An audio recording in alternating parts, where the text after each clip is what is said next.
साधूनां प्राप्यते दुर्लभेन वै। संसार में प्रत्येक वस्तु सुलभता से प्राप्त किया जा सकता है, क्योंकि प्रत्येक पद पदार्थ प्रारब्धानुसार है। पूर्व दिवस में हमारे आयोजक जी आप लोगों को संदेश दे रहे थे, जिन्होंने बताया कि जो प्रारब्ध में है वो आपको मिलेगा ही मिलेगा। दुख है तो दुख मिलेगा, सुख है तो सुख मिलेगा। यथा दुखम अयत्नतः, कोई व्यक्ति दुखी होना नहीं चाहता फिर भी दुखी होता है। कोई व्यक्ति नहीं चाहता कि मेरे पेट में दर्द हो, मेरे घुटने में दर्द हो, मेरे शरीर में ज्वर हो, किंतु ज्वर होता है कि नहीं होता है। अनिच्छया लभते दुखम, इच्छा पूर्वक दुख नहीं प्राप्त होता, अनिच्छा। तो मैया जिस प्रकार से बिना प्रयत्न किए हमें दुख मिलता है, ठीक उसी प्रकार से बिना प्रयत्न किए भी सुख मिलेगा। अब तर्क लोग यहां पर कहेंगे कि तब क्यों कहा गया है कि कर्म प्रधान विश्व करी राखा, जो जस करहि सो तस फल चाखा। कल प्रश्न मेरे पास आया था कि कर्म व्यक्ति शुभ कर्म कहते हैं लोग कि बिनु हरि कृपा तृण नहीं डोली, भगवान ही सब कर्म कराते हैं, शुभ हो अथवा अशुभ। ऐसा नहीं है।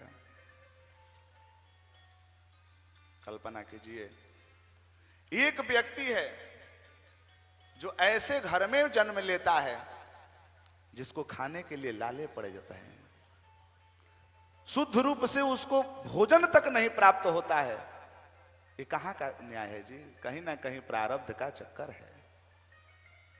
पूर्व जन्म कृतम पापम अग्रेवतु लभ्यते, ये पूर्व जन्म का प्रारब्ध है कि आप गरीब के घर में जन्म लिए, और वही पूर्व जन्म का कर्तव्य है जो आप करोड़ोंपति के घर में जन्म लेते हैं। जो बालक किसी करोड़पति के घर में जन्म ले लेता है तो क्या उसको करोड़पति बनने के लिए और करोड़पति कहलाने के लिए क्या कोई कर्म करना पड़ता है? वो जन्मतः करोड़पति का बालक है तो करोड़पति है। हाँ, लेकिन अब क्योंकि कर्म 3 प्रकार के हैं, अब ये सब व्याख्या है। कर्म कितने प्रकार के, गीता जी आप पढ़े तो पता लगेगा कि कर्मणो ह्यपि बोधव्यम बोधव्यम च विकर्मणः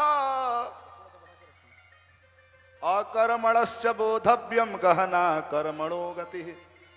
एक कर्म की गति बहुत गहन है। गहन मतलब कि बहुत गूढ़ है, इसका समझ सबको नहीं होगा। धर्मस्य तत्त्वम निहितम गुहायाम, धर्म और कर्म ये दोनों का तत्व का निरूपण करना हम लोगों के सामान्य मनुष्यों का मेधा ही नहीं है कि हम लोग समझ पाएंगे कि कर्म क्या है, धर्म क्या है। 3 प्रकार के कर्म कहे गए हैं। संचितम क्रियमाणस्य प्रारब्धम कर्ममेव च। एक संचित कर्म होता है, एक प्रारब्ध कर्म होता है, और एक क्रियमाण कर्म होता है। क्रियमाण कर्म यह है कि हम पढ़ाई कर रहे हैं और जाकर के फेल हो जा रहे हैं अथवा पास हो जा रहे हैं, उत्तीर्ण होते हैं और अनुत्तीर्ण होते हैं। लेकिन एक व्यक्ति प्रथम श्रेणी से उत्तीर्ण होता है लेकिन उसकी नौकरी नहीं मिल रही है, नौकरी के लिए भटक रहा है, जबकि हर क्षेत्र से वह योग्य है। इसका मतलब कि क्रियमाण में तो योग्यता को प्राप्त किया है, लेकिन प्रारब्ध के अनुसार उसको नौकरी नहीं मिल रही है। वहां पर प्रारब्ध आकर के लड़ जा रहा है। लोग कहते हैं कि मेहनत से क्या नहीं किया जा सकता। नहीं जी, कर्म भी आपको चाहिए, प्रारब्ध भी चाहिए, भाग्य भी चाहिए। सबका जब संयोजन होता है तब किसी व्यक्ति का एक व्यक्तित्व का निर्माण होता है। भाग्य में कुछ नहीं है और कर्म करेंगे तो कुछ, हाँ, यद्यपि ये नियम है कि कर्म से भाग्य और प्रारब्ध सब मिट जाते हैं, कर्म से ही भाग्य बनता है। इसीलिए तो मनुष्य तन मिलता है कि अब कर्म कर लो कि बिगड़ी जन्म सुधार लो। जो कई जन्म जन्मांतरों की जो हमारी बिगड़ी हुई कर्म है उसको सुधारने के लिए जन्म मिला है। इसीलिए इस जन्म में कर्म से चूकना नहीं चाहिए, कर्म करते रहना चाहिए। आइए, मैं नहीं कह रहा हूं, कन्हैया का प्रसंग आ रहा है। कल हमने गोवर्धन जी का दिव्य उत्सव मनाया, अब कन्हैया यही कह रहे हैं। एक दिन मैया यशोदा जी लेपन कर रही थी, गोबर लेकर के, गौ मैया के जो गोमय था उसको लेकर के आंगन को लेपन कर रही थी। भगवान जी ही प्रवेश किए तो मैया बाबू चल चल उधर रहो, उधर रहो, क्या हो गया? अरे पूजा होने वाली है और तुम इधर आकर के व्यवधान कर रहे हो। किसकी मैया पूजन करोगे आप?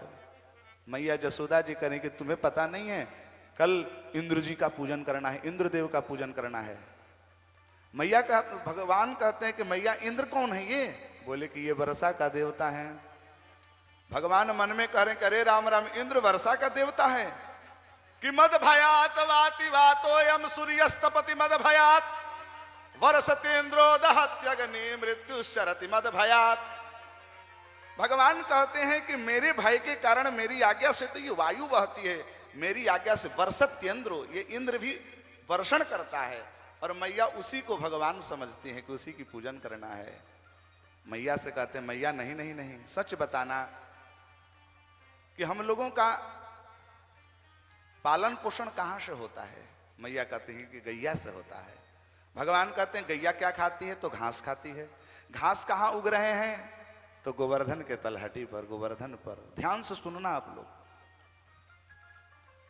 भगवान कहते हैं कि जब गैया घास खाती है और घास गोवर्धन पर होता है तो हम लोगों का मुख्य पूजन करने का जो स्थान है वो गोवर्धन है। मैया उसकी सेवा करेंगे, उसका संरक्षण करेंगे, तब हमें लाभ होगा। ये इंद्र से लाभ होने वाला नहीं है। मैया कर्म करना चाहिए। आइए भागवत जी के ये श्लोक में आया है, ये मैं नहीं कह रहा हूं, आप लोग श्रीमद् भगवत गीता के भागवत महापुराण के 10वें स्कंद के 24वां अध्याय के 13वां श्लोक आप पढ़ेंगे तो श्री भगवान उवाच, ये भगवान कह रहे हैं कि कर्मणा जायते जंतु कर्मणैव विलीयते सुखम दुखम भयम क्षेमम कर्मणैवाभिपद्यते। भगवान किसी व्यक्ति को निष्कर्मण करने के लिए, निष्क्रिय करने के लिए नहीं आए थे। जैसा कि आयोजक हमारे अरुण बाबू जी ने 2-3 दिन पूर्व ही बतलाए थे कि व्यक्ति को कर्मनिष्ठ होना चाहिए, कर्महीन नहीं होना चाहिए। अब भगवान स्वयं यहां 10वें स्कंद